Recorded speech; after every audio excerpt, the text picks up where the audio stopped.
যেমনটা জানা যাচ্ছে, আজও অভয়া মঞ্চকে শিয়ালদা আদালত চত্বরে জমায়েতের অনুমতি দিল না কলকাতা পুলিশ। ইমেল করে অভয়া মঞ্চকে অনুমতি না দেওয়ার কথা জানিয়ে দিল পুলিশ। এ নিয়ে আমি সন্দীপের কাছে যাব। সন্দীপ, এর আগের দিনও আমরা দেখেছিলাম এবং আজও কিন্তু অভয়া মঞ্চকে অনুমতি দেওয়া হলো না। স্পর্শকাতর মামলা বলে এই জমায়েত করতে দেওয়া হচ্ছে না, এমনটাই যুক্তি দেখিয়েছিল কলকাতা পুলিশ। আজ কি যুক্তি দেখানো হলো? দেখো, আজকেও আমরা দেখতে পাচ্ছি যে কলকাতা পুলিশের তরফ থেকে যে ইমেলটি রাত্রি 12:05 অভয়া মঞ্চের সদস্যদের কাছে তাদের যে মেল আইডি তাতে পৌঁছেছে, তাতে কলকাতা পুলিশের তরফ থেকে বলা হয়েছে যে শিয়ালদা আদালত আজকে তার যে সাজা সেই সাজা ঘোষণা করবে প্রাইম অ্যাকিউজ সঞ্জয় রায়ের ক্ষেত্রে। এবং এটা খুবই গুরুত্বপূর্ণ এবং সংবেদনশীল একটি মামলা, যেটা কলকাতা পুলিশের তরফ থেকে ইমেলে উল্লেখ করা হয়েছে। এবং তার পাশাপাশি তারা এটাও বলেছেন যে এক্ষেত্রে প্রাইম অ্যাকিউজকে সংশোধনাগার থেকে আনা এবং আদালত থেকে তাকে সংশোধনাগারে ফিরিয়ে নিয়ে যাওয়া, এই দুটি কাজ করা হবে। এবং সেক্ষেত্রে সম্ভাবনা থাকছে যে কোনোভাবে এই ধরনের জমায়েতের অনুমতি দিলে সেক্ষেত্রে ব্রিচ অফ পিস হতে পারে, অর্থাৎ শান্তি বিঘ্নিত হতে পারে, যেটা আইন শৃঙ্খলাজনিত সমস্যার কারণ হয়ে দাঁড়াতে পারে। তাই এই পরিস্থিতিতে আদালতের সংলগ্ন এলাকাতে কোনো রকম জমায়েতের অনুমতি দেওয়া গেল না। এবং তারা এটাও উল্লেখ করেছেন তাদের ইমেলে যে অভয়া মঞ্চের যে কর্মসূচি, সেই অভয়া মঞ্চের কর্মসূচি আদালত চত্বরের লাগোয়া এলাকাতেই তারা অনুমতি চেয়েছেন। তাই এই ধরনের কোনো পারমিশন যে অনুমতি তারা চেয়েছিলেন তাকে খারিজ করা হলো। গতকাল সন্ধে 8:05 অভয়া মঞ্চের তরফ থেকে ইমেল করে কলকাতা পুলিশের কাছে অনুমতি চাওয়া হয়।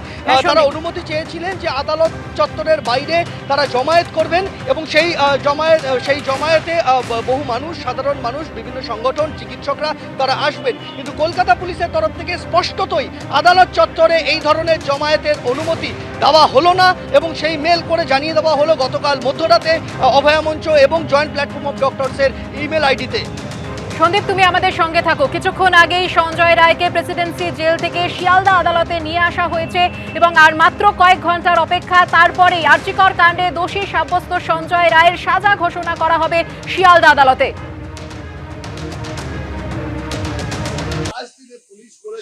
জজ কঠোর থেকে কঠোর সাজা দেবেন, এটাই আমাদের বিশ্বাস। আরো বাকিরা এখনো ধরা পড়বে, সব সামনে আসবে, সবাই সামনে আসবে এবং জজ আমাদের একটা প্ল্যাটফর্ম তৈরি করে দিচ্ছেন এখানে, যাতে বিচার ব্যবস্থা আমরা আগে নিয়ে যাই। রায়দানের পরে যে রায়ের কপি পাবো নিশ্চয়ই বিকালে জানতে পারবেন আপনারাও, তার একটা প্রতিফলন জজ শনিবার দিন দিয়ে রেখেছেন। আমাদের দিয়েছেন কতগুলো পয়েন্ট আমরা রেখেছিলাম জজের কাছে, সেগুলো পয়েন্টের ক্লিয়ার, মানে তার উপরে একটা ক্লারিফিকেশন জজ দেবেন। পয়েন্ট ছিল সেটা বিচার যখন রায় বেরোবে রায়ের কপিতেই সব পাবে এবং সেটা আপনাদের জানিয়ে দেওয়া হবে। অনেকে অধরা রয়েছে, সব ধরা পড়বে। অনেকে বলতে সেদিন রাতে আমার মেয়ের সঙ্গে যে 4 জন ডিউটিতে ছিল তারা তো আমরা অ্যাকিউজড মনে করি। আমরা 5 জন এক জায়গায় রইলাম, একজন মার্ডার হয়ে গেল, 4 জন কিছু জানে না। এটা কখনো বিশ্বাস হয় না। একটা হসপিটালে এত ডিউটিরত নার্স, গ্রুপ ডি, তাদের এখনো আওতায় আনা হয়নি। এবং সেদিন আমাদের যে ফোন করেছিলেন যে মহিলা, তেনাকে সাক্ষীতেও রাখা হয়। তাকে জিজ্ঞাসাবাদ করা হয়েছে কিনা সেটাও আমার সন্দেহ আছে। তার সম্বন্ধে জিজ্ঞাসাবাদ সম্বন্ধে কোনো তথ্য আমাদের কাছে এখনো আসেনি। সিবিআই, রাজ্য পুলিশ একই রাস্তায় হাঁটলো, অর্থাৎ কলকাতা পুলিশ যে তদন্ত করলো সেটা সম্পর্কে এটা দেখুন, সেটিংস এর একটা ব্যাপার, সবাই বলছে, আমরা তো বলতে পারি না, আসল তথ্য তো আমরা জানি না। তবে যাই হোক, কোর্টের উপরে কোর্ট সিবিআই এর উপর চাপ সৃষ্টি করে সঠিক তথ্য বের করার চেষ্টা করবে, এটা আমাদের বিশ্বাস।